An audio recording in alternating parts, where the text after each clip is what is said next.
Nah, kalian kenal mengapa dari susi berjut pada di Sukia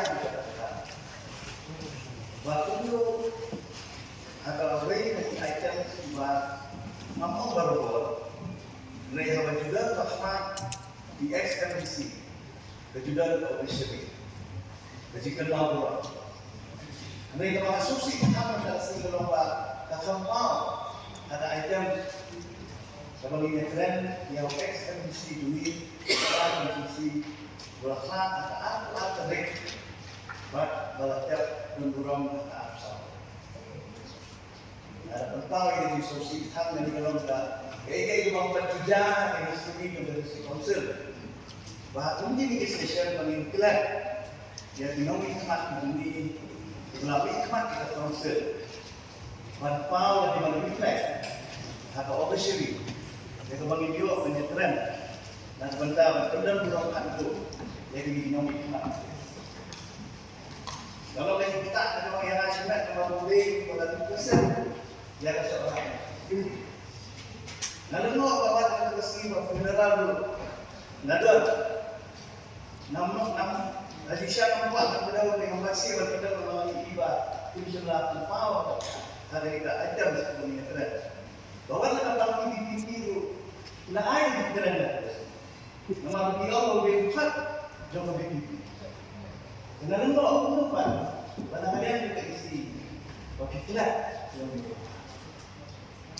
Jadi kalau kayak empat juta pot, ada history juga ada sekauser, ada di fokus.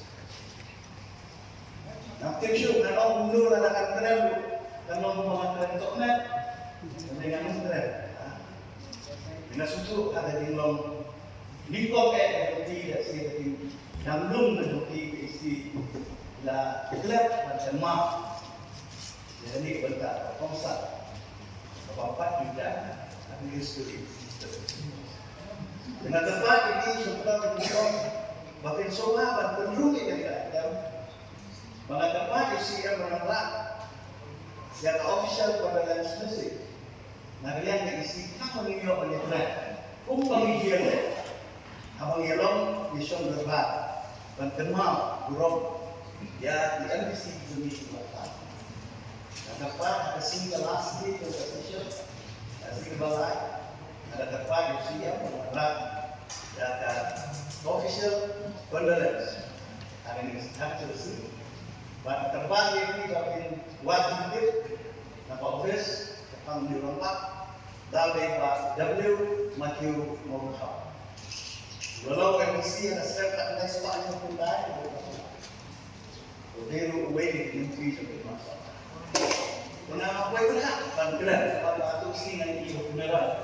Bahawa bukan dia dapat pasti di pipi masalah wajib keren. Kan air beneran. Dengan menguap, tunggu ya keren. Tapi ini nak lihat memang semat.